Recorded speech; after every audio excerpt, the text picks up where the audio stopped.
It's not controversial, man. Cornelius is an Israelite. And the reason why you teaching that Cornelius is an Edomite, because you don't understand the scriptures. And the Most High is not dealing with you, man. Give me some more controversies. The Gentiles, which goes with Cornelius, is based off of Cornelius. The Gentiles, the rape thing. The reason why them guys can't see that, and none of them guys can see it, none of them camps can see it, because you know why? Because they let emotions get involved. All right? That was an emotional thing. That's all it was. You know? Oh, we ain't even dealing with that, man. Them guys are. What's that again? The mark of the beast. The mark of the beast. First of all, the mark of the beast. You said that's talking about Christianity. How old is Christianity? Really, when you go back to the beginning, you go back to about 325 AD, during that time period with Constantine. Then them crackers picked it up. All right? When they came into power in Revelation 20, when they came out them goddamn caves, when they came out of slavery under the so-called Byzantine Empire, all right? That's when the Plymouth Rock, the Puritans, because there was one form of Christianity. Then you had the Lutherans, the Roman Catholics. You had the Episcopalians. You had the English Church of England. But they all go under the banner of Christianity, right? So when they came over here in 1620, that's when the Puritans came over here and they brought Christianity with them. So how old is Christianity?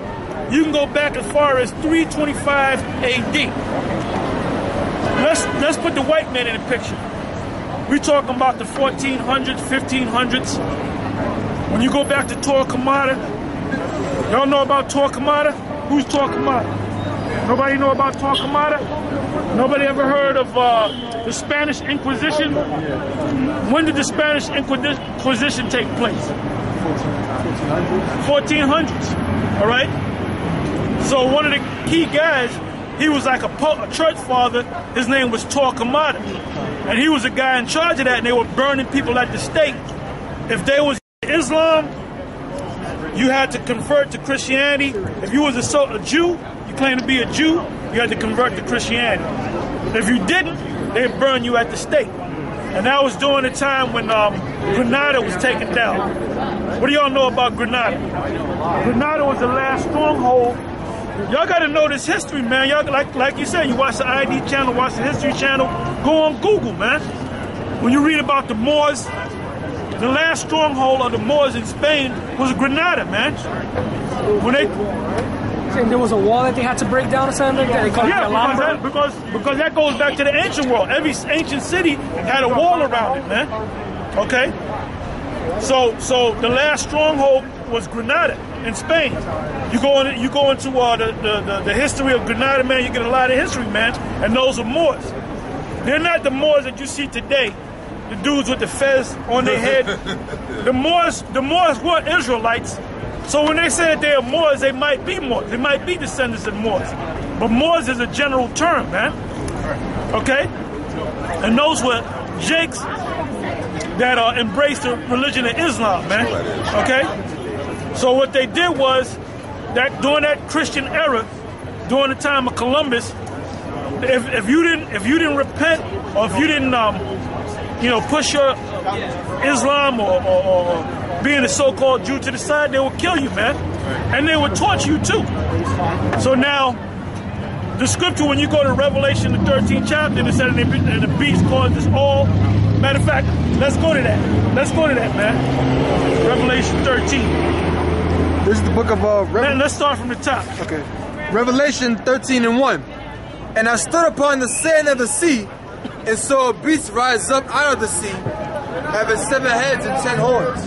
Now that beast goes back to the ancient Romans, man, to the pagan Romans. So they ain't talking about the pagan Romans making people get a damn chip.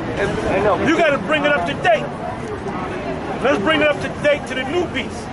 Matter of fact, read on. Having 7 heads and 10 horns, and upon his horns 10 crowns, and upon his heads the name of blasphemy. Go ahead. And the beast which I saw was like unto a leopard, and his feet were as the feet of a bear. Now, when you go back into the history of the Greeks, Alexander the Greek, we call him Alexander the Greek. What animalistic symbol did he go by? Nobody knows? The leopard. Say it louder. The leopard. The leopard. If you go to the Museum of Natural History, you had a bust of Alexander the Greek with a leopard skin head hat. So that was one of the symbols that he carried. So that goes back to the Greeks. Go ahead. And his feet were as the feet of a bear. The bear represents the Russians. Even though they never came together, they're still Edomites. So the end of this man's society is who? The Russians. Why is that? Because the Russians are going to destroy America. Go ahead. And his mouth as the mouth of a lion. The mouth of the lion. A lion represents Great Britain, which was really set up by Jacob. And Esau came up in there, man. Go ahead. And the dragon gave him his power and his seat. The dragon represents the Roman Empire, the ancient pagan Roman Empire. Because they modeled themselves after the Roman Empire, man. Go ahead. And great authority. Go ahead. And I saw one of his heads as it were wounded to death, and his deadly wound was healed.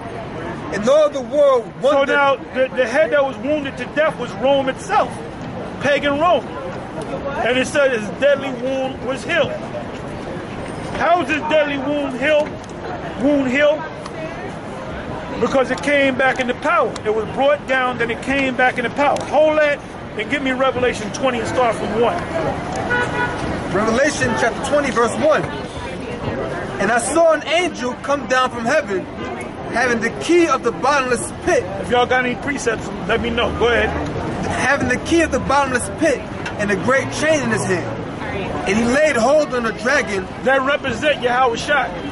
And the chain wasn't physical, it was a spiritual chain to lock these devils down. Go ahead. And he laid hold on the dragon, that old serpent, which is the devil, and Satan, and bound him 1,000 years. That old serpent, the devil, and Satan. That's the white man. Go ahead. And bound him 1,000 years. So the 1,000-year period that he was bound was from what point to what point? What point of the 1,000 years? From the beginning point, the beginning of the 1,000 years to the end of the 1,000 years. Give me a timeline. I should know that.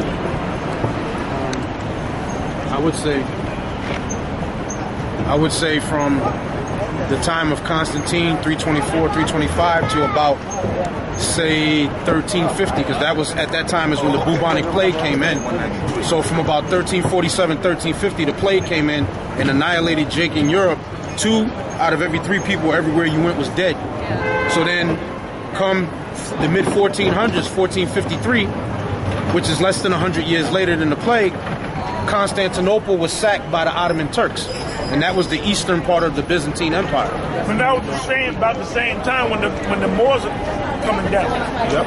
Because they say the Moors came in around there too. Because the Moors, which were Israelites, had power for a little bit more than 800 years. That's right. Some say 9 to 1,000 years. So that fits with the prophecies.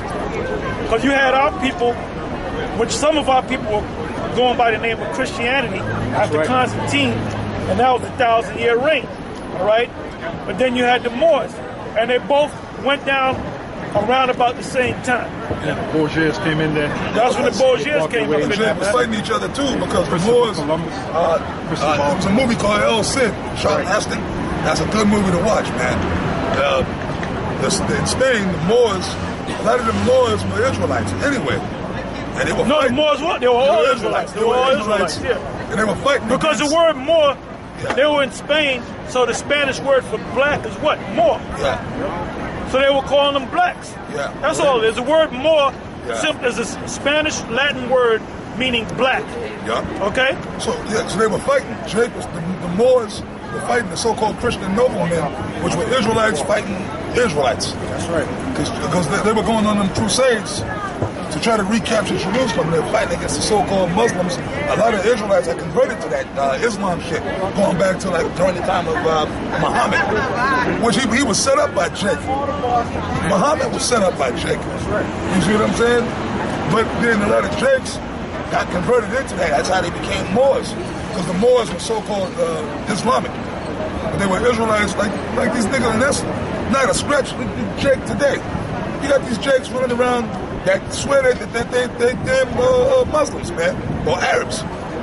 Like Apostle Tahar used to say, and you probably see it, these Israelites out here, they're Israelites, but they're into that Islam thing.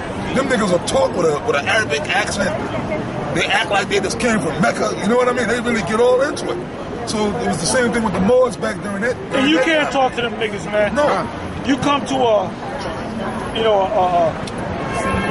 rock rib Muslim man that's really into that shit, don't even waste your time, man. It's a waste of goddamn time. Talk with him for about 5 minutes and then just look for an exit, man. You know? Yeah, because this dude we used to teach in the Bronx. You remember on the oil tables here back in the 90s. He was a cool brother, man, but he was gone. And the dude used to sit up his prayers and shit like that 3 times a day. Oh, yeah. Okay, this dude would pray more than 5 times a day. 5 times. He would pray more than we pray, man, but he would do it, you know, he would go through the motions. You would really think this nigga was an Arab, man. Or he was a Mecca. The ash on his head. Yeah. Oh, yeah. So Jake, but the scriptures cut him on praying. Remember these had the Ansarah, them clowns? Yep, they used to be out there all over the fucking city, man. Yep. With the card table selling you books. And then they would do the prayer, man. These niggas, and they would talk with a fucking Arabic accent, man. Yep, gun. Them niggas never been to fucking the Arab man's world. And they talk with a fucking Arab. I remember they corrected actual Arabs in Arabic, man. Yep. No, my friend, you're wrong on that. It's pronounced Abrim. Yeah. Hey, brother, we were there, man. I remember that shit, you know? Yeah. Oh, remember the movie X? Yeah. Remember when Matthew 6 about Denzel played Malcolm X? Remember he was sending up that prayer, Ibrahim. Remember, he got all into it, man. Yeah, it's in the movie. Yeah. Say don't get too tired, brother. Satan might jump on you. You might get with that black conscience problem. You might go to the Sard nigga studio. Yeah, he had the whole getup, man. He had the towel. Yeah. He had and then he did the Hajj.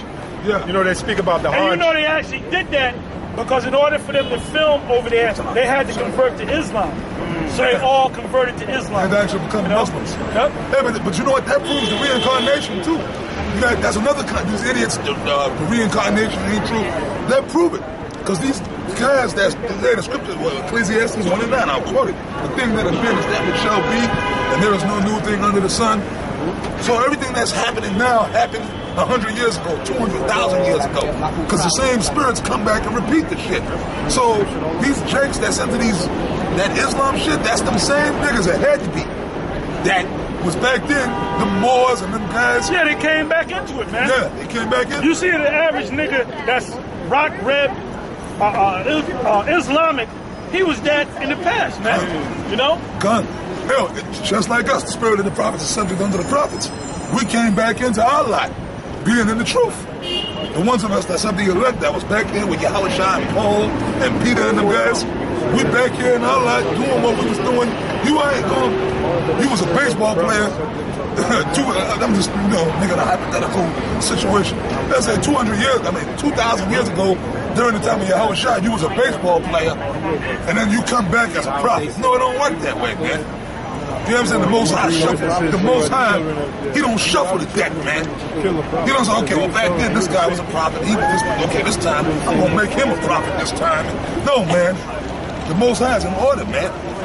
We're the prophets. God. We believe we the prophets. Let's put it that way. God. Back then, if we are the prophets now, we were the prophets back then. God. We wasn't horse trainers 2,000 years ago. We were prophets, man. Go ahead. Go ahead. This Jeremiah 1 and 12. Before I formed thee in the belly, I knew thee. And before thou camest forth out of the womb, I sanctified thee and ordained thee to be a prophet unto the nations. Read on. Right. Then said I, Our Lord power, behold, I cannot speak, for I am a child. But the Lord said unto me, Say not, I am a child, for thou shalt go to all that I shall send thee. And whatsoever I command thee, thou shalt speak. Be not afraid of whatsoever the Most High command you, you shall speak. So the Most High gave you the book. The commandments is right here to break them down the right way. all these other camps that you see out there, the Most High ain't dealing with them. The Most High ain't commanding them nothing, man. They doing that from their own belly. Okay?